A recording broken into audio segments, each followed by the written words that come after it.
born at Jessore, East Bengal. He received his early education at Devghar and passed MBBS from Medical College, Patna in the year 1948. A sharp postgraduate student of MD Medicine, emerged as one of the tallest academic figures in medicine due to his inimitable style of expression and patient-oriented teaching, which all of his students still fondly remember. Among the various aspects of his versatile and multifaceted personality was his abiding interest in music, theatre, and cultural activities of the state. He believed that music was not only the means of relaxation, but also it brings great harmony to the human soul.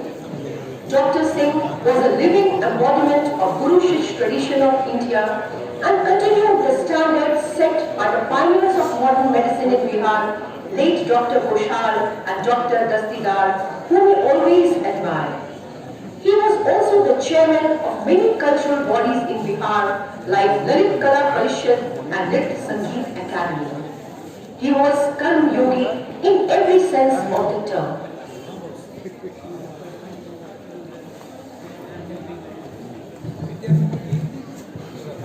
Most respected Professor Dr. Narayan, respected teachers of this prestigious institution, my seniors and my dear students, the topic that Dr. Ashutosh shall be discussing is very pertinent, particularly for our students, because it is related to clinical medicine. Nowadays what happens, that everyone is depending upon investigations. Whenever a patient with chest pain comes, it is a reality, only 1 month ago it has happened. A patient with chest pain came to our college.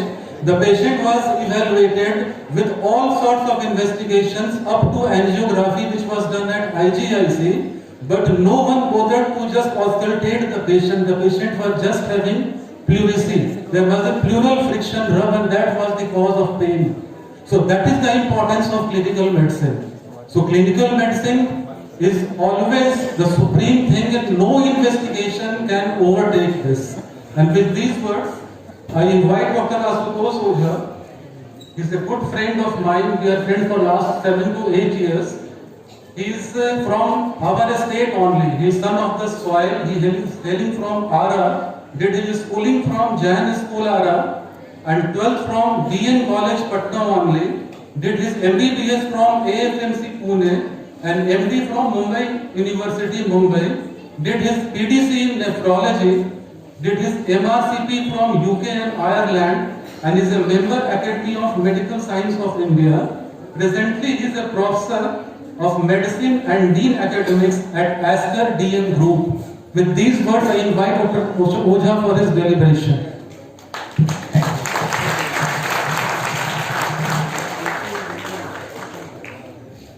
I have the dream to speak in the name of Dr. Narayan Singh. And it was a great day for me to speak in this podium, because I wish someday I should be a student sitting here, but God wished I should come to teach something which is so dear to my heart. This is my few things. I will invite these students to join me in these advocacies, and that is my one of the things which the grief for which I have travelled all the way from Vijayawada. Clinical medicine, these are the disclosure. I have got to come to pay my regards to the legend whose clinical skills and understanding and teaching has shaped an era of the clinician. And nothing less than Professor Yogeshwar Dayal. I had happened to meet him in Mumbai. He said the basics were taught by sir. You will see how it happened. The princely handsome gentleman travelled from the princely estate to learn medicine in this great portal. What he ultimately became, a teacher and a perfectionist who probably had seen a student saying like this. This happens to you and me, but probably we are not so perfect.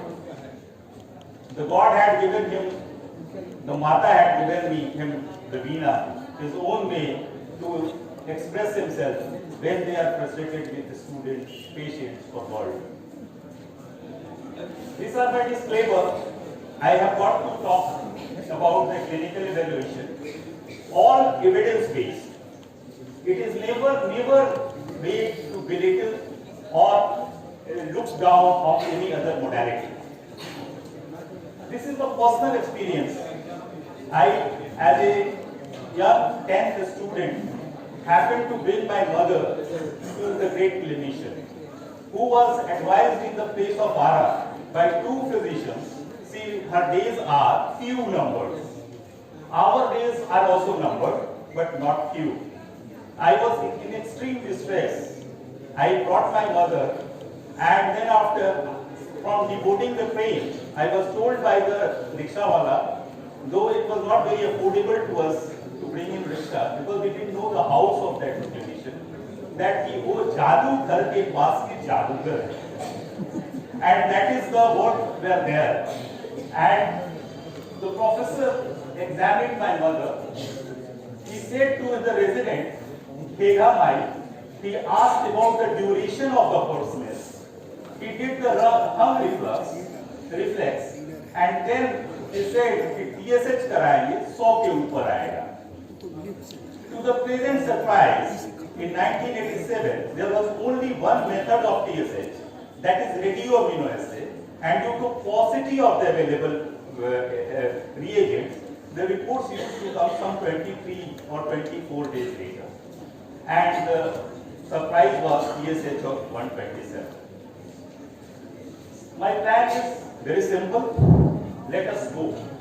A century ago, there was most of the medicine was the clinical medicine, and there was hardly technology. The technology is trying to take over. We welcome technology, but the technology should not drive away the clinical medicine. When we talk, many of my students have talked to me and spoken to me, which came first. I have to say to answer that disease which were described long back had the clinical criteria earlier. But when the new problems came in, the technology guided us to the clinic. This is the Wuhan CT scan, in which what they have talked in the first day of desaturation, they took the CT scan, and then after they came that, which are the part of the coronavirus involved, and then they asked that dedicated questions, are you having pruritic pain at that area?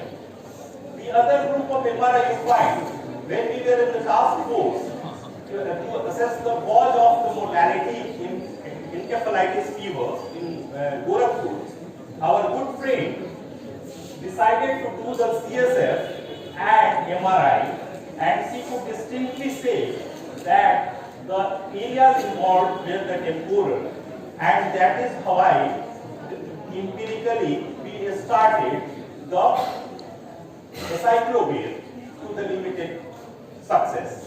So I don't say that which came first.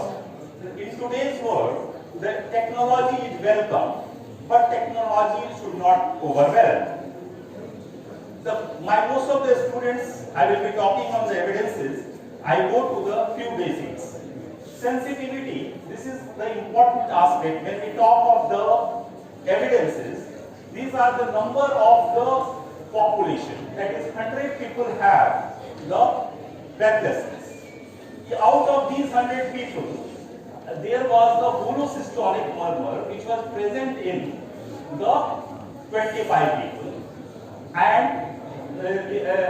tricuspid regurgitation was present in 40 people. So coming to the sensitivity of this test comes like 52%. The other concept important is specificity, and a specificity tests that in population how many negative tests is there in normal people. So these are very important ones to assess scientifically and go ahead. Coming to the sensitivity and specificity, all the day talked of, what we know, out of the 100 people, we know that 42 people are diseased. The population, disease population is 42%. Pre-test probability is 42%. If we happen to have the systolic murmur, holosystolic murmur, now it comes to the 88%. And when you read the best practices, Satyajit sir and many of my friends from the Royal College will believe the 70% probability is enough reason to treat all the cases, and even 50% is enough to start the therapy in life-threatening conditions. The country we are living in, if we know this figure with the clinical examination, there are enough reasons to start the treatment rather than waiting and wasting. The dictum spin in a specific test bring in the patient and sensitive test brings out when they are negative. Coming to the likelihood ratio, these are the most important things. What is the likelihood that this patient is having to have? And that is why you want to calculate very simple statistics and you can go ahead. On this likelihood ratio, you come to the next thing, what is the approximate change in the probability? I know that in this population, there are 100 people per million having IHP. We know the probability. If I find the test and additively, we can forecast what is the chances of my patient having this disease. When you come to the patient, there is very important thing. It is something like sewing a grain. It is a difficult process at the stage also. We have to pull in all the steps and then only is possible. History, clinical examination, and for my old friends, olfaction is now part of it. We have learned food, now it is part of it. And then we come with the differentials. First thing first, when you examine the patient, first thing you have to have your enough precaution. You should not have the disease, and patient should also not have the disease from you if he is the transplant recipient or otherwise. You should have to explain the patient to the most convenient position. Any of the positions do the diagnosis. If there is a claim, there should be assured that he just or the examination will be terminated. And last but not the least, this dignity and confidentiality is always. Many of the opportunity, we need not examine, we need not take the history. The spotters, I have collected it from RCP, Royal College guidelines, which are the common spot diagnosis. We keep always spotters, and that is how we go ahead. But in your condition, you have got two more which I thought of, that the large spleen popping out and large quota, which is quite common in your. This is the two spotters I wish to add for you. As the use of the history goes, the important is the history should be accurate, sequential, which you often miss. If the sequence is wrong, the whole diagnosis goes away, and that is why these are important. It should start of the open question and end to the specific question. And risk factors should be assessed. And last but not the least, what fits in this patient best. This is the past history diagram I wanted to present to the young colleague. This is the one which affects your therapy. All have to go with the simple mnemonic. Family history often talked of that any disease which is recurring in your family, and then after the cancer, diabetes, autoimmunity, what is growing up, you have to ask this, and if it is there, you should. Anticipation, very important thing which learned from hard way after losing 2 generations in our neighborhood. That there was one family which stayed besides us, 55-year-old father died, after that 33-year another son died after 3 years, and another 10 years the another son died. Then we could see there is something wrong in the male progeny. We went on, we find that RVD, before the genetic counseling we could offer, the boy got married. When you get the symptoms, there is most of the things to do. The history has got so many points, this artery patient, so many things. But you have to focus. And that is why it is the holy grail, what is the main problem. And main problem, the holy grail question, part of all of the examinations. These questions is asked or not. But these questions are earned questions. If you invest some 15 minutes with the patient, then you can ask this question. He may direct you to the differential, narrow your differential. Otherwise, if you have talked for 5 minutes, he will say, Doctor Sahab, aapne kuch baat hi nahi suni, ab ye kya karo? So that is the holy grail. Are there only history taking and give you diagnosis? Yes. There are conditions in which the history will only tell you what is the diagnosis.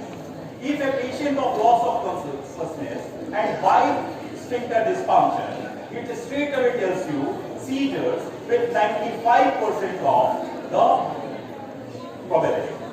So you can understand. Trophy milky urine.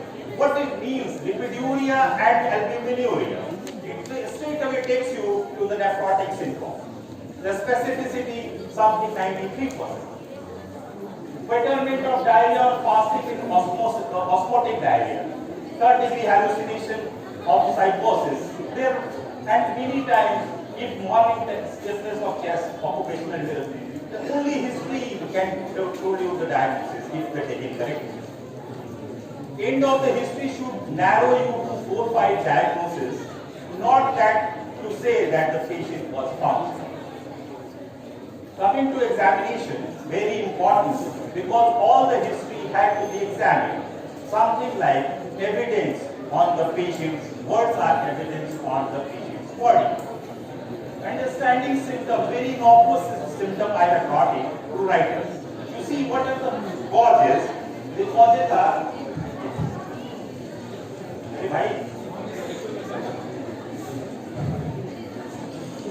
the causes are local. Still there are the host of the systemic causes, and these systemic causes, even if you see the local causes, unless you exclude by the clinical examination, you will definitely lose the diagnosis.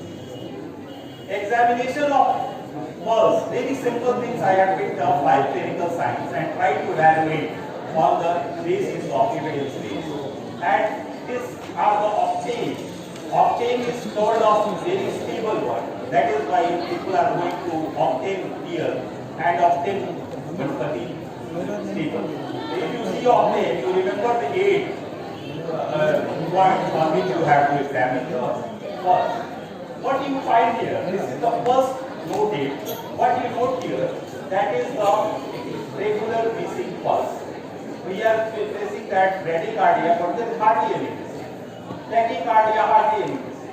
You find that respiratory variations, and here you find the chaotic pulse. The whole thing is unbelievable. When it comes, when it comes. We analyze this on the public health platform in UK, and what we had come to the notice that the chaotic pulse has got sensitivity low, but a specificity of 98% and likelihood ratio of 24%, something like 70% of the probability the moment you find this pulse. The chaotic with difference. What is the difference? That is the causes are frequent or infrequent. Multi-atrial tachycardia or multi-atrial extrasystoles and the atrial fibrillation. We examined this findings on the large study which was done in the UK, and what they have noticed that using both methods in which the drug history ECG was compared to only the clinical examination, and there were similar results at the level of screen. Evidence 2.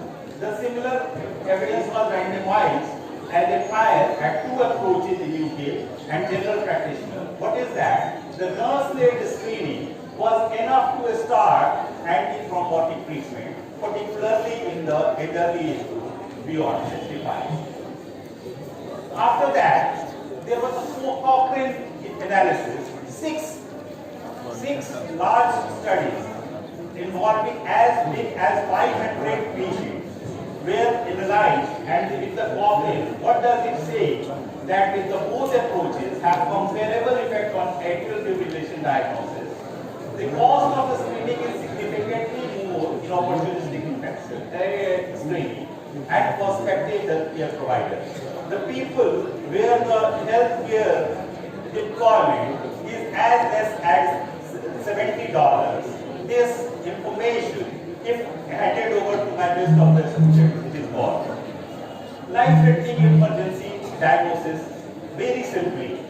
We talk of the pulsus paradoxes. This is a very small, clinically retrievable clinical sign. What is important? There is no paradox. What was the paradox? The person who invented, what he noted, that he could hear the beats, but he could not hear the pulse. That is why he thought there is a paradox. But it is not a paradox. It is the accentuation of the normal respiratory variation on the beat, and that gives you on two very graded clinical conditions, that cardiac tamponade and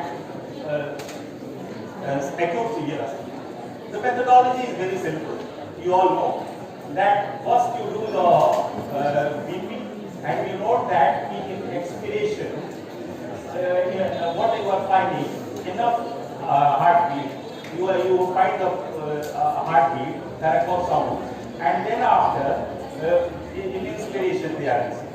You reduce it by 20 and you say that Karakov sounds are audible. This is very simple. You can do it very easily. But the value of information, you can get it. What is the value? The value is 98% of the patients with the cardiac tamponade. The best tried, if you will include it, you can easily diagnose this condition on pure clinical grounds. The second is the acute severe asthma. The sensitivity is low, but the specificity is too high. The moment you find there is enough reason to go ahead with treating this condition, as you find the likelihood ratio is 27%, means something like 90% of the probability my patient has got this diagnosis. We examined it in the EDM. What we know that in adults it is as important as in children. It is for the pediatrician as well as for the that. And now at the time when the patients are ventilated and they are going on the asthmaticals and other conditions, even waveforms are guiding us. They can still be studied and diagnosis can be made. This is the important. Hypovolemia is the common problem. Everybody feels it day in day out. Diarrhea, bleeding. These are the ones we are not. We will talk only on the volume depletion as well. Pure water I am not touching upon. That is why I have started. Hypovolemia, it was examined that which are the 6 clinical signs, and out of them there are adequate sensitivity and specificity if all 3 are taken.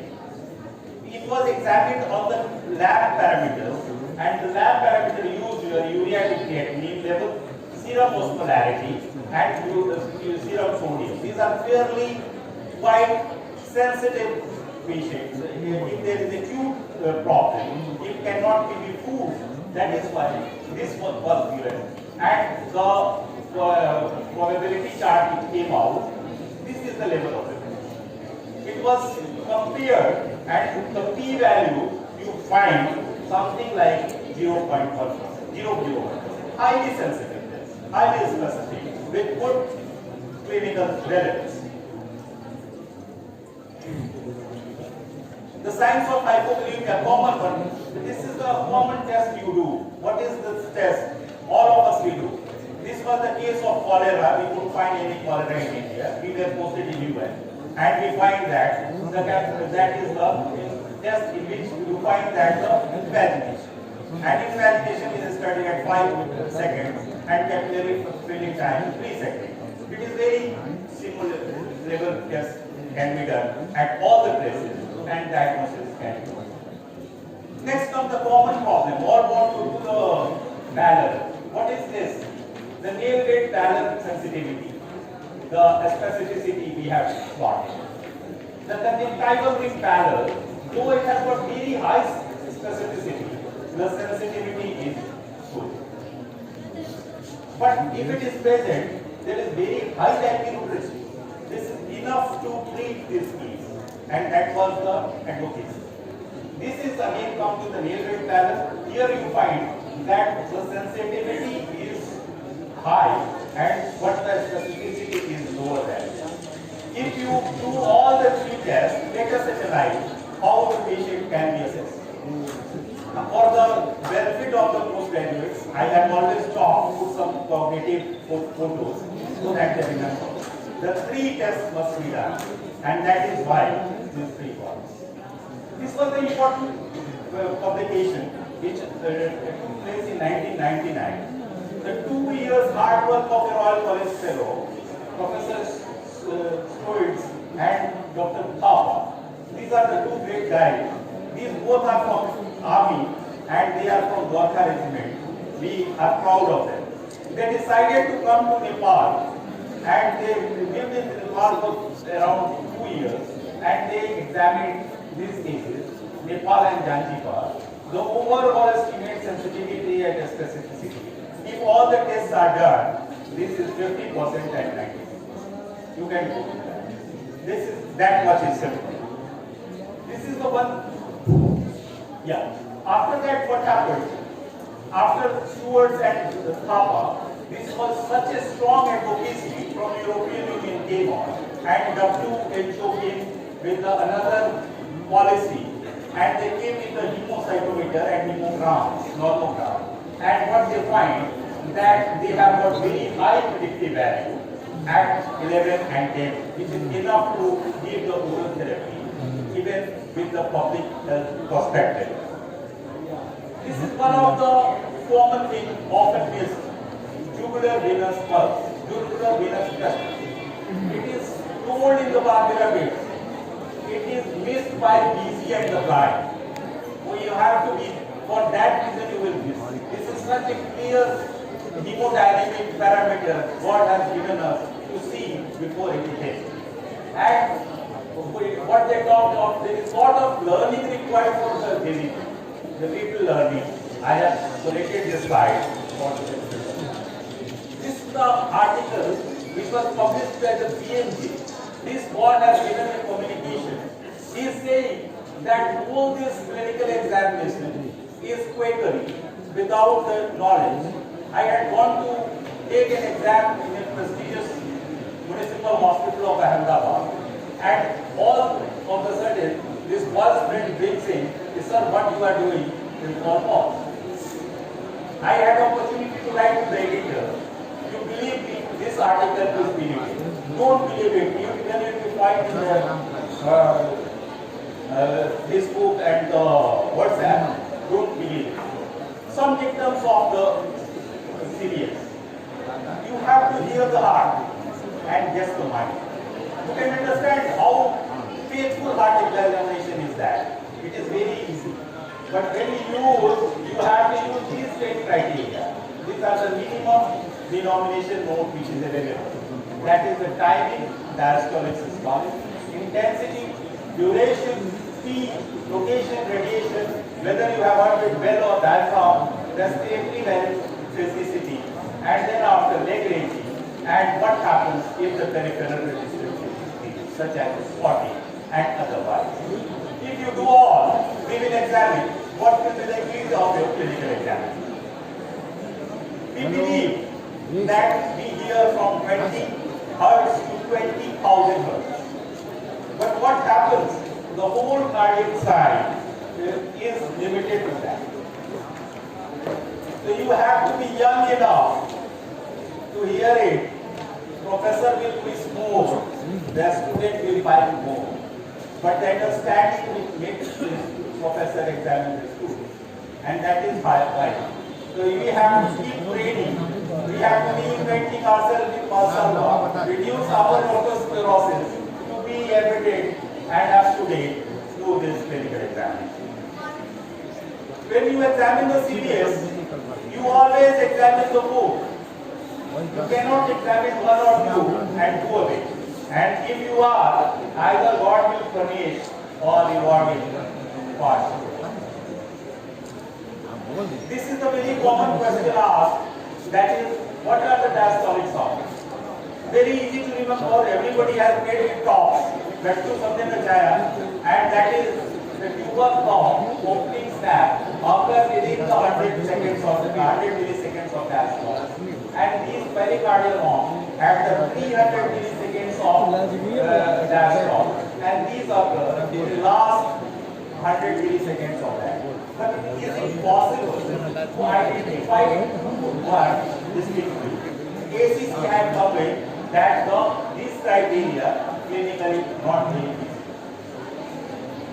And believe it, when there is a murmur, there is no murmur. There is no one murmur.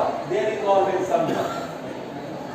Coming to the stimulants and precipitants, these are the common ones, but RTP. These are the ones you find in case of heart failure. What it is. Serious examination, cyanosis and pallor, very important one. What you find that if there is cyanosis and pallor, they can't coexist.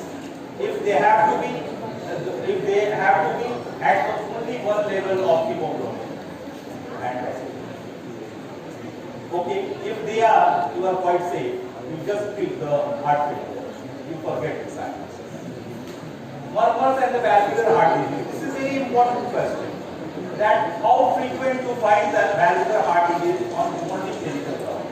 The best murmur which shows 90% of the sensitivity and 96% of the specificity with 24.9 likelihood ratio, saying something like 85% accuracy. That only clinical examination can tell you the diagnosis.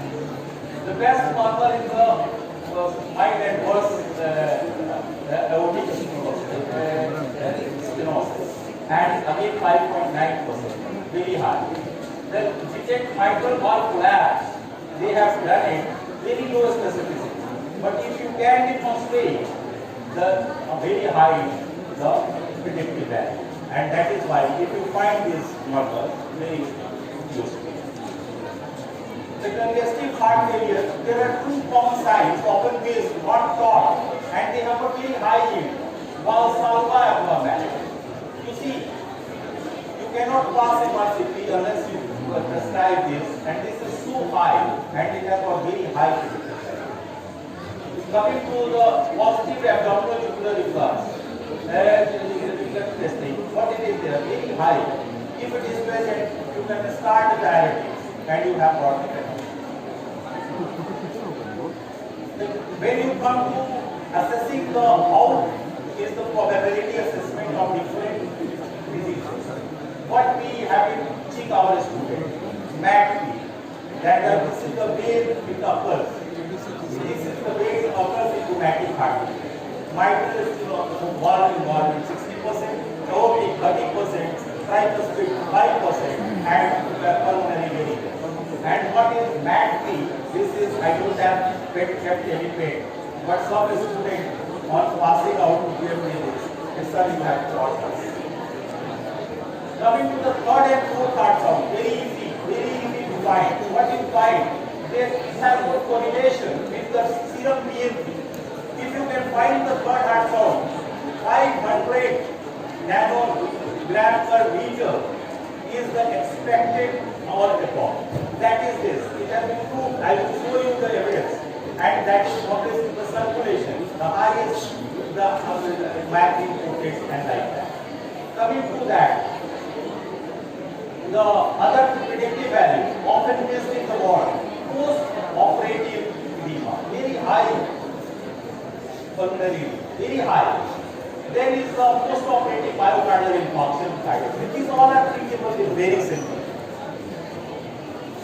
Coming to the evidence, this is abnormal systolic murmur. What is the level of evidence? There is very high level of evidence, and the high level of evidence is that says that all cardiologists and people can be treated. Non-cardiologists should also, right?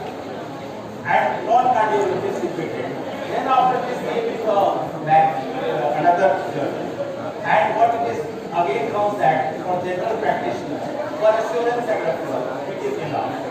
because it has to be the political answer rather than the all correct facts. The expectation of the 6-second star is the lowest star. If you miss it, you miss it. And if you have the expectation of the reach to the if you do all, then you will reach the Please keep silence for just 5 minutes. It is going to on. Against technical battles, COP, the level of efficiency, the sensitivity is low, but the specificity is variable. But if you see the severe disease in COP, here what you know, that the sensitivity and the specificity is very high, and the proportionality of the issue is so high that something 90%. Please. Students, please keep silence. The British Medical Journal and Medicology now they talk of if there is no absence of dullness and absence of health. The CSR is what this is the level of evidence. I have told you in the respiratory tract severe hearing. The level of evidence is what India. This is the one if you demonstrate, the professor is so happy, he doesn't ask any question. And Google is a small scale finding. You find for one patient, tomorrow this patient will be missing, or it has gone out. You will not be able to do that. But what is the form? This is the most of your finding. And I will invite the students in this legendary work, this was 1969, that it is very relevant.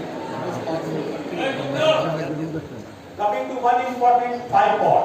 BIPOD was the one collaborative study in which the pulmonary embolism, large pulmonary embolism was assessed and the clinical factors were assessed. In that, what they come to that, if the pleural is present in the severe breathless case, there is a large pulmonary embolism, is the possibility, and it is signified immediately.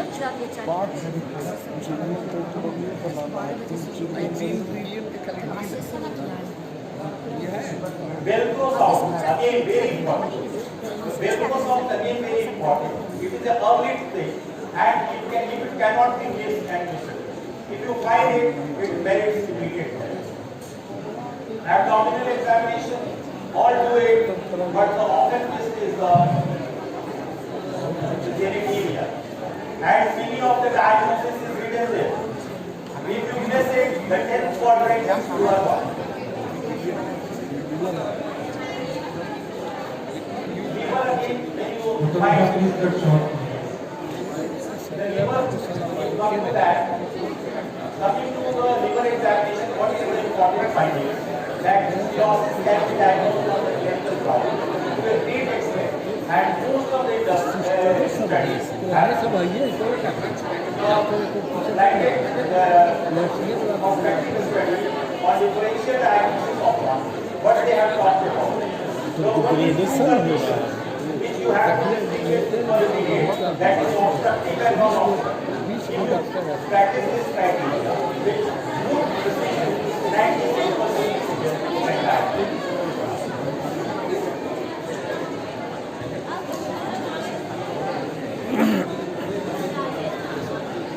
Coming to the important aspect, is clinical examination all? I believe not.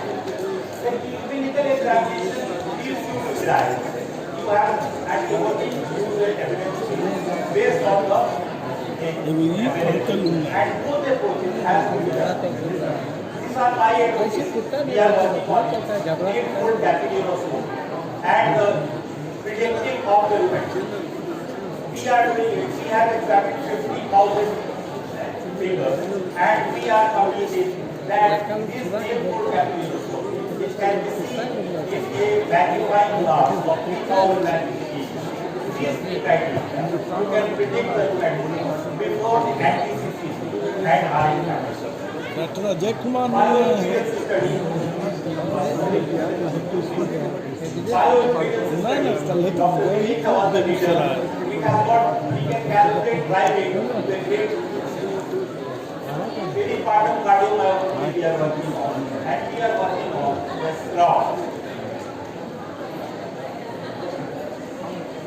scrub that. Coming to the opportunity. Is the clinical exam saturated? No. Every year we are detecting it all. We have detected the organ declared by Professor of and then after 90 days, there are enough organs being discovered. So why not clinical examination? For recently there are hardly and stratified clinical tests. There is a lot of room for improvement, and you can definitely cooperate with that. Coming to the revisit of the case, what sir had done, was it the magic that we said with the hungry clubs? This is the criteria of hypothyroidism. This was published in 1969. My mother went to him in 1987. What was the level of sensitivity, specificity which is there?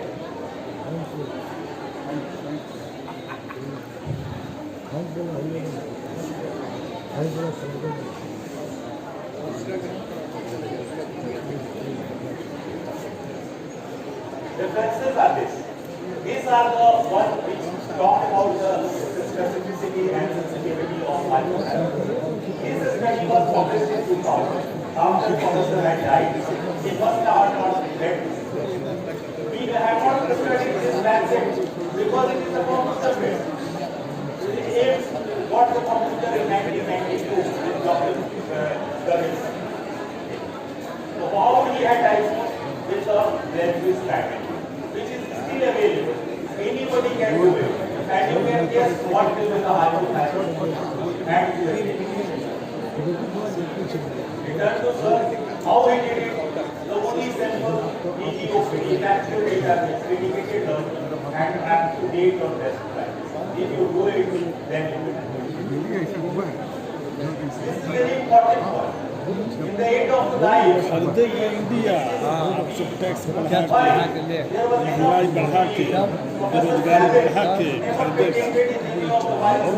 and that is why he decided that he would see what will be able to do it. Not, but maybe last after this, the great research inspires. Sir has given me inspiration to do a clinical medicine, and clinical medicine has definitely has worked. 2 billion में billion देगा उसको 1 billion party fund में billion media को प्रचार करो even if there are who is paying for you and who is paying with you, the technology is paying for you, technology is paying for you. You have to decide and your clinical experience. And last one problem is that the teachers die, but their effect on the mind. This is the thing I want to say. And thank you. My gratitude for the CBS. I have used the data. Thank you, sir. Thank you. Thank you. Thank you. Thank you, sir.